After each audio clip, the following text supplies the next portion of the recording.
Puji Tuhan. Haleluya. Shalom. Shalom. Ada sukacita pagi ini. Haleluya. Puji Tuhan.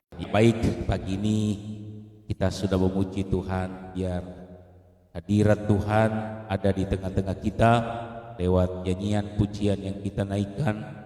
Sungguh-sungguh itu menjadi nyanyian pujian yang menyenangkan hati Tuhan. Baik, pagi ini kita langsung membuka Alkitab kita, Bapak Ibu Saudara-saudara.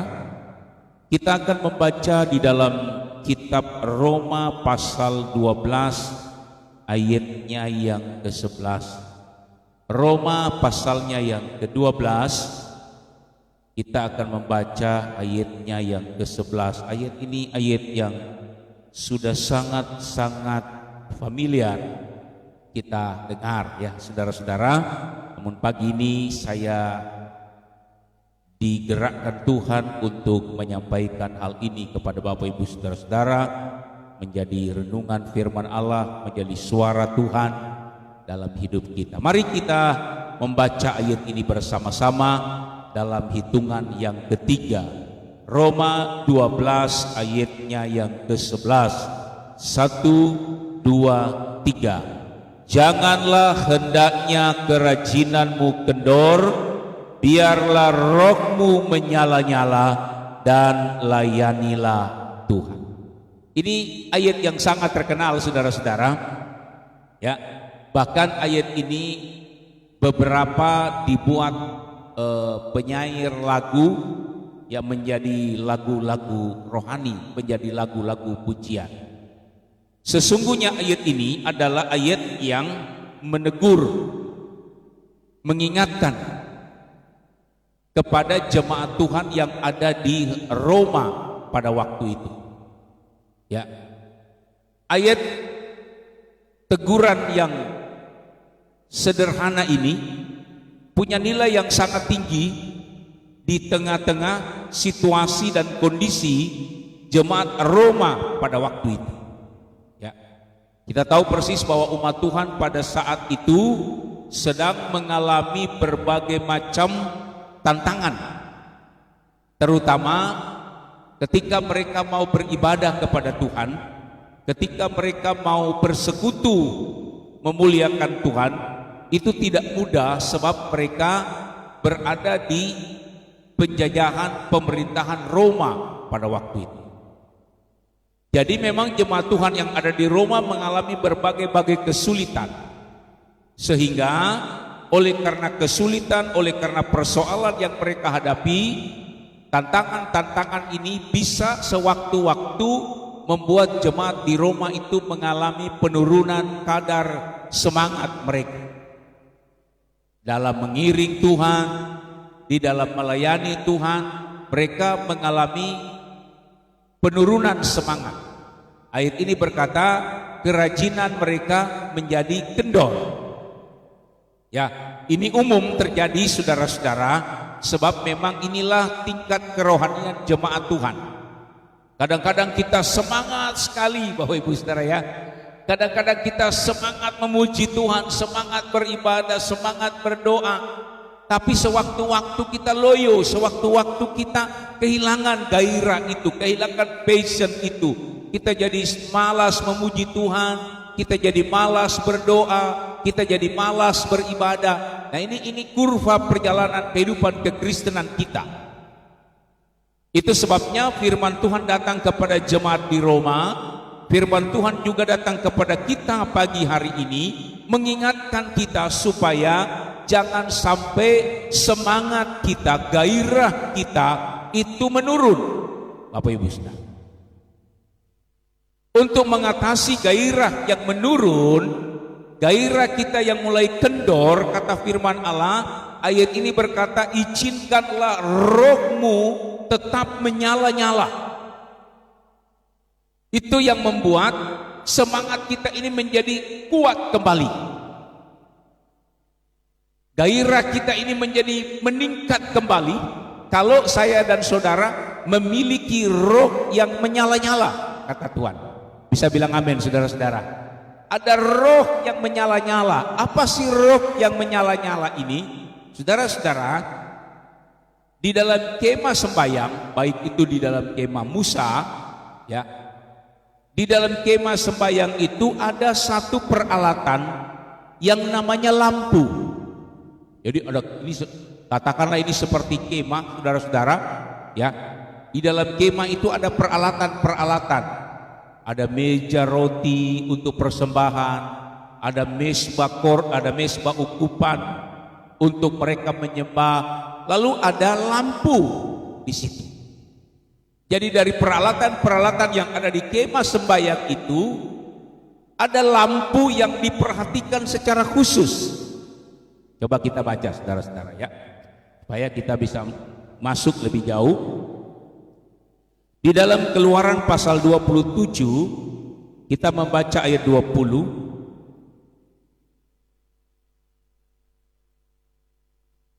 Keluaran 27 ayat 20 berbunyi demikian. Haruslah kau perintahkan kepada orang Israel supaya mereka membawa kepadamu minyak zaitun tumbuk yang murni untuk lampu, supaya orang dapat memasang lampu agar tetap menyala. Saudara perhatikan, di dalam kemah sembahyang lampu itu dipasang dan dijaga supaya tidak boleh padam. Itu sebabnya para imam-imam disuruh bergantian untuk tetap mengisi minyak di lampu itu. Jangan sampai terlambat mengisi minyak. Kalau minyak itu terlambat, nanti lampu mati. Dan kalau lampu itu mati, padam, Bapak Ibu Saudara, Tuhan sangat-sangat tidak berkenan. Firman Tuhan berkata, tetaplah diisi minyak supaya lampu ini tetap bernyala, tetap apinya keluar. Karena zaman dulu, saudara-saudara, kakidian atau lampu itu kan terbuat dari sumbu yang menghasilkan nyala api. Itu menjadi lampu. Kita zaman dulu ada lampu sentir, ada lampu teplok, saudara-saudara, ya. Ujungnya di sumbunya itu pasti akan mengeluarkan api. Nah, api inilah yang kemudian menyala, menerangi seluruh lingkungan yang ada. Sama seperti pada kemah sembahyang. Lampu ini dijaga jangan sampai kehabisan minyak, supaya apinya itu tetap menyala dan membuat terang seluruh ruangan yang ada di dalam kemah itu. Saya coba mengarahkan Bapak Ibu Saudara-saudara kepada fungsi api ini, ya. Karena firman Tuhan kepada jemaat Roma tadi, biarkan rohmu itu menyala-nyala. Yang menyala itu adalah api, saudara-saudara. Sama seperti di kemah sembahyang, api itu harus dibiarkan terus menyala. Jangan sampai padam. Kalau api padam, Tuhan tidak berkenan. Biarkan api itu terus menyala-nyala. Apa sih hubungannya? Kenapa api itu harus menyala-nyala? Apa hubungan api itu dengan pengiringan kita kepada Tuhan, dengan perjalanan kekristenan kita? Saya berikan gambaran sederhana begini saja. Bapak Ibu Saudara, ya, pekan olahraga nasional atau SEA Games di tingkat Asia Tenggara, ada namanya SEA Games. Itu perlombaan multi event. Lalu di tingkat Asia Raya itu ada namanya Asian Games. Lalu di tingkat dunia ada namanya Olimpiade. Ini adalah tingkat-tingkat pertandingan olahraga multi event yang dilangsungkan hampir setiap tahun. Ada yang 4 tahun sekali. Ada PON untuk Indonesia, ada SEA Games untuk Asia Tenggara, ada Asian Games untuk Asia, dan ada Olimpiade untuk tingkat dunia. Bapak Ibu Saudara perhatikan, setiap kali event itu dibuka, pasti akan ada acara penyalaan api. Api nanti dibawa oleh seorang olahragawan, baik itu PON, Bapak Ibu saudara perhatikan baik-baik itu. Pasti ada orang yang bawa api, lalu api itu akan dinyalakan. Brrr.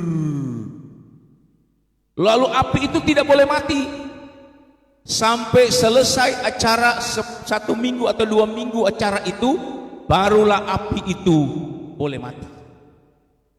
Baik itu tingkat ASEAN, Tenggara, tingkat Asia, sampai tingkat Olimpiade, selalu ada api itu. Sekarang kita bertanya begini, loh, apa sih artinya kenapa setiap olahraga itu dimulai selalu dipasang api? Apa sih artinya? Api itu Bapak Ibu saudara-saudara bicara tentang semangat. Pekan olahraga itu dimulai dan api itu tidak boleh padam selama pekan olahraga itu berlangsung. Selama SEA Games itu berlangsung, selama Asian Games itu berlangsung, api itu akan terus menyala, menandakan bahwa semangat para atlet itu akan berjuang terus, berlomba terus sampai mereka meraih apa yang mereka inginkan. Jadi kalau Paulus mengingatkan jemaat Tuhan yang ada di Roma, jangan sampai semangatmu kendor, biarkan api itu terus menyala.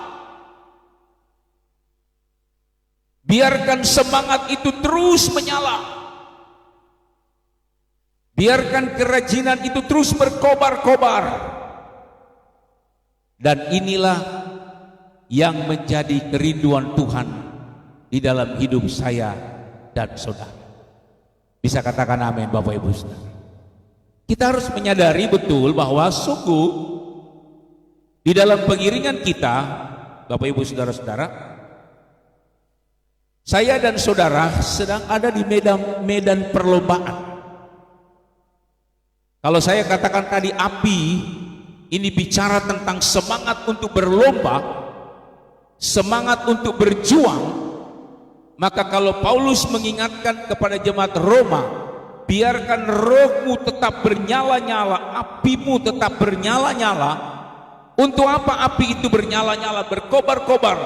Untuk masuk di dalam perlombaan iman kita. Saya dan saudara ini sedang berlomba mempertahankan iman kita. Saya kira bukan bahasa yang baru kita dengar, bahwa gereja Tuhan saya dan saudara ini tidak tinggal dalam zona aman. Artinya kita tidak tinggal di dalam zona di mana kita tidak melakukan apa-apa, lalu kita bisa survive dan bertahan. Tidak. Saya dan saudara, firman Allah berkata seperti olahragawan itu sedang berjuang, sedang berlomba untuk mempertahankan iman kita. Itu sebabnya diperlukan api yang menyala-nyala, diperlukan semangat yang berkobar-kobar. Kitab Ibrani, saudara-saudara, coba mengajarkan kepada kita, mengingatkan kepada kita bagaimana saya dan saudara ini adalah orang-orang yang sedang berlomba. Coba kita baca Ibrani 12 ayat 1. Mari kita perhatikan baik-baik, ya, pelan-pelan saja. Ibrani 12 ayat 1 berbunyi begini, karena kita mempunyai banyak saksi, bagaikan awan yang mengelilingi kita, marilah kita menanggalkan semua beban dan dosa yang begitu merintangi kita, dan berlomba dengan tekun dalam perlombaan yang diwajibkan bagi kita. Coba kita garis bawahi perlombaan yang diwajibkan bagi kita. Jadi saya dan saudara di dalam pengiringan kita kepada Tuhan, itu kita sedang berlomba dan perlombaan itu wajib kita lakukan. Perlombaan untuk apa? Perlombaan untuk mempertahankan iman kita. Sebab dalam perlombaan itu Alkitab berkata ada bagaikan awan, ada banyak saksi yang bagaikan awan yang mengelilingi kita. Jadi kita berlomba ini saudara-saudara sama dengan para olahragawan. Ketika mereka berlomba, itu ada banyak orang yang melihat. Ada saksi-saksi yang melihat. Orang-orang di sekeliling kita yang melihat kita. Ada penonton-penonton yang memberikan semangat. Ayo, ayo, semangat. Ada penonton yang mengejek. Ada penonton yang berusaha mengalihkan perhatian kita. Ada penonton yang coba merusak konsentrasi kita. Ini adalah orang-orang yang di sekeliling kita yang ada ketika saya dan saudara mempertahankan, berjuang berlomba untuk mempertahankan iman kita kepada Tuhan.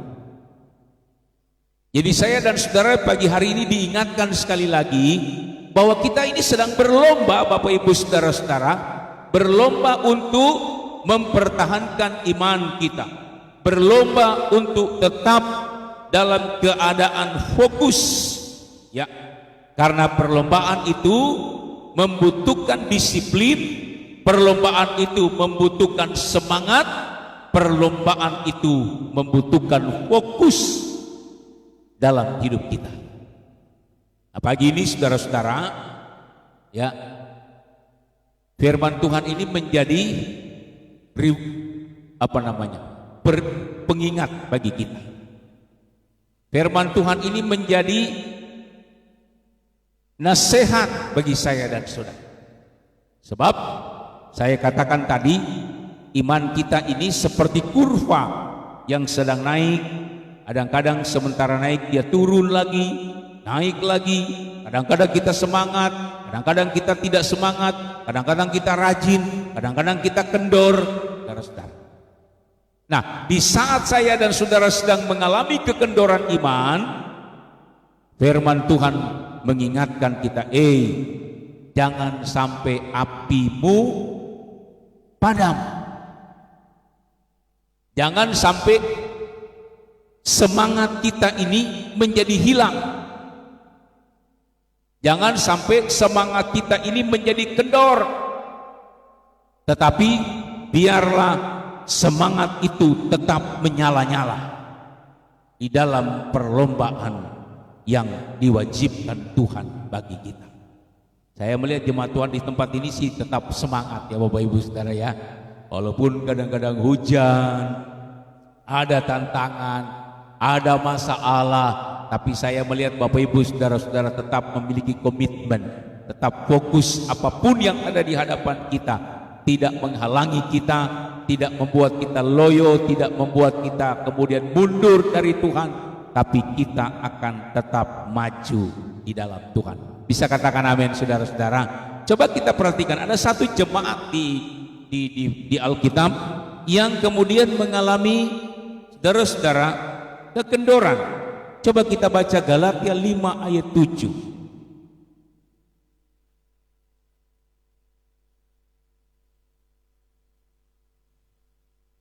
Galatia 5 ayat 7. Saya baca demikian bunyi firman Tuhan. Galatia pasalnya yang kelima ayatnya yang ketujuh. Saya baca begini. Dahulu kamu berlomba dengan baik. Siapakah yang menghalang-halangi kamu sehingga kamu tidak menuruti kebenaran lagi? Saudara perhatikan ayat ini. Paulus katakan kepada jemaat di Galatia, jemaat Galatia, dulu kamu berlomba dengan baik. Siapakah yang menghalang-halangi kamu sehingga kamu tidak menuruti kebenaran lagi? Kita lihat saudara-saudara, jemaat Tuhan di Galatia ini Paulus katakan dulu mereka berlomba dengan baik. Artinya jemaat ini punya semangat yang menyala-nyala. Mereka kerajinan, mereka tidak kendor. Kalau saya sampaikan dalam bahasa sederhana, mungkin jemaat Galatia ini dulu mereka suka memuji Tuhan. Mereka orang-orang yang setia dalam beribadah. Mereka orang-orang yang berlomba di dalam berbuat kebaikan, berlomba mengasihi Tuhan, berlomba untuk mencintai pekerjaan Tuhan. Tapi Paulus katakan dulu Dulu kamu berlomba dengan baik, tapi sekarang siapa yang menghalang-halangi kamu? Kata Paulus. Wow. Saya kira orang-orang seperti Galatia ini begitu banyak di gereja Tuhan akhir-akhir ini. Dulu mereka rajin. Oh, kita pasti dengar dong. Loh, kenapa itu Bapak itu sudah tidak pernah ke gereja ya? Padahal dulu dia setia. Loh, kenapa itu Taci itu kok sudah tidak pernah kelihatan, sudah lama tidak ke gereja? Iya loh Om, dulu dari waktu remaja dia rajin banget. Ya, jadi peristiwa seperti ini banyak terjadi di gereja Tuhan hari-hari ini. Paulus mengingatkan, hei jemaat Galatia, dahulu kamu berlomba dengan baik. Kamu punya semangat yang menyala-nyala. Kamu punya kerajinan yang patut jadi contoh. Kamu punya kesetiaan yang menyala-nyala. Tapi sekarang siapa yang menghalang-halangi kamu? Kalau kita baca memang di jemaat Galatia, saudara-saudara, ada begitu banyak tantangan membuat mereka jadi kendor. Persoalan pengajaran, persoalan keteladanan, persoalan perselisihan satu dengan yang lain. Ada begitu banyak yang membuat akhirnya jemaat Galatia ini menjadi tidak berlomba lagi dengan baik. Dan diingatkan firman Tuhan bagi kita pagi hari ini, saudara-saudara, akan ada banyak yang menghalangi kita, merintangi kita, kata firman Tuhan, dalam perlombaan ini. Tapi mari, saudara-saudara, biar saya dan saudara tetap fokus. Kita harus tetap menjaga api yang ada dalam hidup kita. Bisa katakan amin Bapak Ibu Saudara. Saya mungkin belum akan bicara tentang api itu harus menyalakan dengan cara bagaimana api itu harus menyala. Nanti mungkin pada minggu depan saya akan bicara bagaimana supaya api itu tetap menyala. Sekarang pagi ini saya ingin bicara, mari kita pertahankan. Sebab saya melihat dalam diri Bapak Ibu Saudara, api itu masih tetap menyala-nyala. Saya melihat kehadiran Bapak Ibu Saudara pagi ini ada semangat, ada antusias. Saya percaya ada api yang menyala-nyala, ada sukacita, ada penghiburan dari Tuhan yang menyala-nyala dalam hidup Bapak Ibu Saudara-saudara. Artinya Bapak Ibu Saudara-saudara sekarang sedang berlomba dengan baik. Dan itu menjadi sukacita bagi saya secara pribadi. Terlebih Tuhan ketika kita sedang berlomba dengan baik, kita sedang mempertahankan iman kita dengan baik, kita sedang mengizinkan roh kita menyala-nyala dan tetap mengiring dan melayani Tuhan. Jangan sampai kita mendapat teguran seperti jemaat Galatia. Dulu kamu berlomba dengan baik, tapi sekarang siapa yang menghalang-halangi kamu sehingga kamu tidak menuruti kebenaran lagi? Semoga ini tidak terjadi dalam hidup saya dan saudara ya Bapak Ibu Saudara. Kita akan tetap berlomba-lomba hari-hari ini. Saya mau berkata kepada saudara-saudara, ada banyak dalam perlombaan ini tidak menutup kemungkinan ada banyak orang yang curang. Ya. Ada berbagai macam cara orang untuk berlomba dan melakukan kecurangan. Tetapi saya mau mengajak kita semua pagi hari ini, berlombalah dalam kebenaran Tuhan. Berlombalah sesuai dengan garis yang diatur oleh Tuhan. Berlombalah sesuai dengan kebenaran Tuhan. Berlombalah dengan sebaik-baiknya. Karena dalam perlombaan itu ada banyak orang yang memperhatikan saya dan saudara. Ada banyak orang yang menjadi saksi melihat saya dan saudara. Bukan hanya dari perkataan saja, bukan hanya dari omongan saja, tapi dari seluruh aspek hidup kita. Mari kita berlomba untuk mempertahankan iman kita, berlomba terus menjaga api yang ada dalam hidup kita, supaya api itu terus menyala-nyala di dalam hidup kita. Saudara-saudara, ada satu hal yang membuat saya dan saudara bisa terus memiliki api yang menyala-nyala ini. Mari saya dan saudara membaca 1 Korintus pasal 15 ayatnya yang ke-58.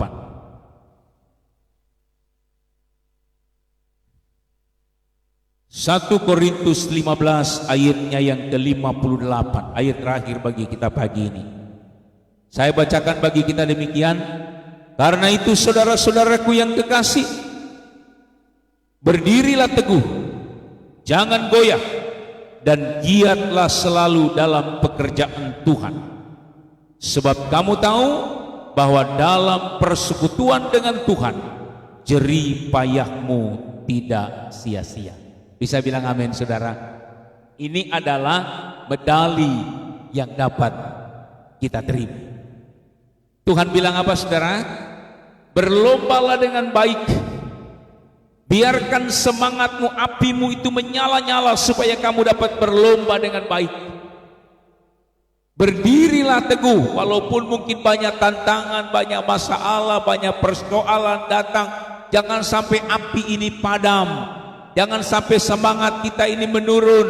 Jangan sampai kerajinan kita ini kendor. Biarlah kita terus berdiri dan jangan goyah, tetapi giatlah selalu dalam pekerjaan Tuhan. Kalau kita Roma tadi katakan, biarlah rohmu menyala-nyala dan layanilah Tuhan. 1 Korintus berkata, giatlah selalu dalam pekerjaan Tuhan. Sebab apa? Sebab kamu tahu bahwa dalam persekutuan dengan Tuhan, jerih payahmu tidak pernah sia-sia. Jadi orang yang melayani Tuhan itu, saudara-saudara, tidak sia-sia. Ya. Saya katakan kepada anak-anak remaja tadi malam, saya motivasi mereka, saya katakan begini, saudara-saudara. Kami membaca cerita tentang Yesus memberi makan 5.000 orang, laki-laki, belum perempuan dan anak-anak. Saya katakan kepada mereka, saya motivasi mereka, saya katakan begini, Tuhan Yesus tidak izinkan orang banyak itu pulang dengan keadaan lapar. Tidak. Waktu semua orang sedang dalam situasi perut lapar, Tuhan bilang kasih makan semua orang. Murid-murid bilang, guru, kami gak bisa kasih makan orang banyak ini. Dari mana kami mau beli makan? Desa di mana untuk membeli jauh. Tuhan bilang tidak. Mereka telah mengiring aku dari jauh dan kamu harus kasih makan mereka. Dengan kata lain saya bilang begini kepada anak-anak remaja, kalau kamu setia iring Tuhan, kamu tidak akan pernah kelaparan. Tuhan Yesus tidak akan biarkan kamu kelaparan. Kalau kamu sungguh-sungguh iring Tuhan, sungguh-sungguh dengar firman Tuhan, kamu tidak akan jadi orang yang meminta-minta. Kamu tidak akan jadi orang yang kelaparan. Saya bilang tadi malam, bahasa kasarnya, kalau kamu sungguh-sungguh iring Tuhan, kamu tidak akan pernah jadi orang miskin. Tidak. Karena Yesus berkata, jangan sampai orang yang mengiring aku kelaparan. Pasti akan Tuhan pelihara. Bisa bilang amin, saudara-saudara. Tuhan tidak izinkan kita miskin. Pasti Tuhan pelihara kalau kita iring Tuhan dengan sungguh-sungguh. Itu kita iring Tuhan, saudara-saudara. Apalagi kalau kita giat dalam pekerjaan Tuhan. Saudara tahu maksud saya? Apalagi kalau saya dan saudara melayani Tuhan. Kita iring Tuhan, dengar firman Tuhan aja, Tuhan bilang kamu tidak akan lapar. Kalau kamu sungguh-sungguh dengar firman Tuhan, mengiring Tuhan, kamu nggak akan miskin. Apalagi kalau kita punya roh yang menyala-nyala dan melayani Tuhan. Apalagi kalau kita giat selalu dalam pekerjaan Tuhan. Tuhan bilang bahwa dalam persekutuan dengan Tuhan, jerih payahmu, kesulitanmu, kesusahanmu, pengorbananmu, apa yang kamu lakukan itu tidak akan sia-sia. sebab pasti Tuhan akan membalasnya dengan berlipat-lipat kali ganda. Bisa katakan amin, saudara-saudara. Nah, mungkin ini yang dapat saya sampaikan kepada kita pagi hari ini. Mari biarkan roh kita terus menyala-nyala. Jangan sampai kendor, jangan sampai datang rasa malas, jangan sampai ada rasa sungkan. Mari lebih sungguh-sungguh, izinkan semangat itu, roh itu menyala-nyala, supaya Tuhan tetap memberkati dan menolong kita. Mari kita berdiri bersama-sama, kita akan berdoa buat firman Tuhan pagi ini. Saya percaya kita tidak akan pernah kendor kalau kita punya roh yang menyala-nyala di hadapan Tuhan. Haleluya. Kita akan nyanyikan satu pujian, Peganglah Tanganku Roh Kudus, lalu kita akan berdoa buat firman